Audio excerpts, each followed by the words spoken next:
Comment dépasser la crise? Que mettre en place pour pouvoir absorber, s'adapter au mieux aux événements de votre vie, aux événements extérieurs. Bonjour à tous, je suis Véronique Chaput, sophrologue, praticienne en hypnose, thérapie brève et énergétique. Comment dépasser cette crise?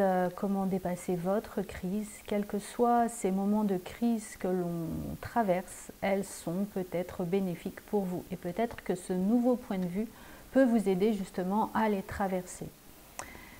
Qu'est-ce qui se passe? À un moment donné, vous avez un fait qui arrive. Ce fait va entraîner des pensées. Ces pensées vont créer des émotions. Ces émotions vont créer un comportement. Et ce comportement va créer des conséquences. Nos pensées créent notre réalité. Vous pouvez aller voir des auteurs comme Joe Dispenza, Greg Braden. Ces pensées, ces émotions, ce comportement, ces conséquences que ça crée par notre comportement vont aller quelquefois, juste si on les gère mal, si on ne les accueille pas, même s'imprégner dans notre ADN et créer des maladies. Comment ça fonctionne et comment faire pour s'en détacher? L'idée, c'est que si on ne fait rien, il va y avoir des formes pensées qui vont se créer, qui vont bloquer notre vie. Ça va se renforcer, c'est des pensées qui sont tellement fortes, tellement évidentes, qui ont été implantées à l'intérieur de nous et à l'extérieur de nous et qui vont nourrir des égrégores. Un égrégore, c'est ces formes pensées qui vont être présentes et qui vont vraiment être inconscientes et bien plus fortes que nous. Ça va être des phrases, des mots qu'on va se répéter sans cesse, sans même avoir besoin d'y croire, tellement que c'est évident. Comment sortir de ces formes pensées? Parce que effectivement, elles atteignent notre âme et elles vont vraiment nous enfermer. La prison sera à l'intérieur de notre tête plutôt qu'à l'extérieur. Et c'est vraiment prendre conscience de ces phrases que l'on se dit et pouvoir relier s'aligner en tout cas entre notre pensée, notre cœur et notre plexus, de façon à pouvoir mettre en place ce triangle énergétique qui va pulser notre pouvoir de l'intention. Et notre pouvoir de l'intention va pouvoir avoir un réel effet placebo. Et je vous renvoie à cette étude qui est sortie en 2021 là, de Nature Communication qui permet de mettre en évidence sur plus de 4000 personnes que l'effet placebo a vraiment un effet très très important. Alors pourquoi ne pas le mettre en place beaucoup plus souvent et pour tout finalement? Les sportifs l'ont déjà bien compris avec les techniques de visualisation, de préparation mentale. Plus on va imaginer quelque chose dans notre tête et plus ça va créer des connexions, plus ça crée des chemins dans notre tête qui nous facilitent la tâche quand on a vraiment besoin de pouvoir mettre en place quelque chose d'important. Cette visualisation permet effectivement de prendre l'habitude d'un nouveau comportement, d'une nouvelle émotion, d'une nouvelle capacité.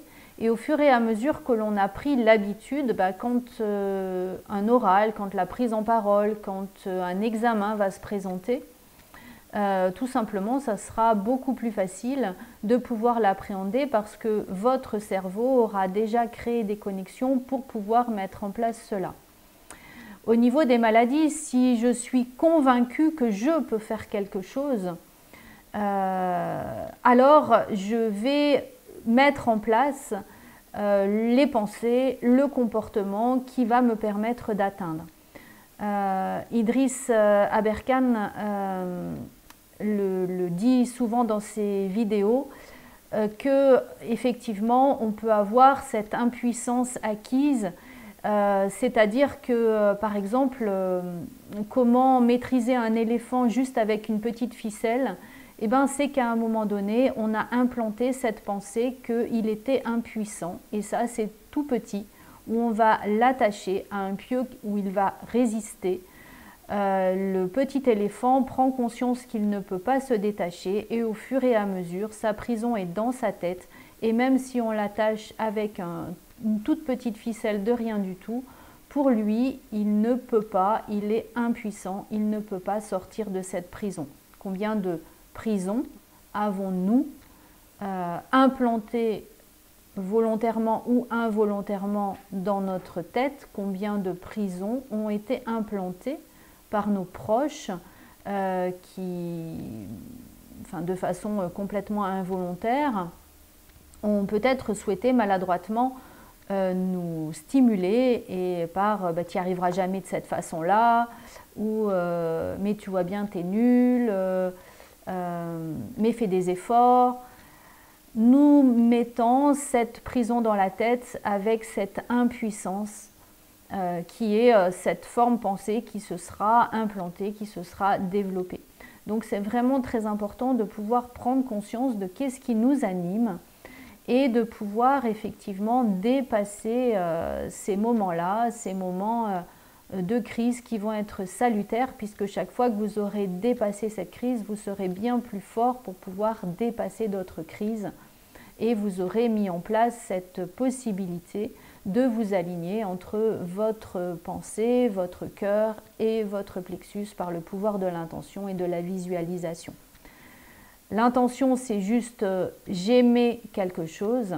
La visualisation, je le mets en place comme dans un film et il nous manque quelque chose de très très important qui vont être les émotions, c'est-à-dire le vivre complètement et totalement. C'est-à-dire que si je mets un film, je ne me contente pas juste de regarder le film, mais je rentre dans ce film. Il m'appartient, c'est moi, je suis en train déjà de vivre cette situation avec tout le bénéfice et j'en ressens le bénéfice. Et c'est de cette manière-là que vous allez pouvoir mettre en place les changements dans votre vie et dépasser toutes les crises qui vont être présentes. Voilà, j'espère que cette vidéo vous aura donné quelques astuces pour pouvoir dépasser la crise, vos crises et en tout cas prendre conscience que vos pensées créent votre réalité.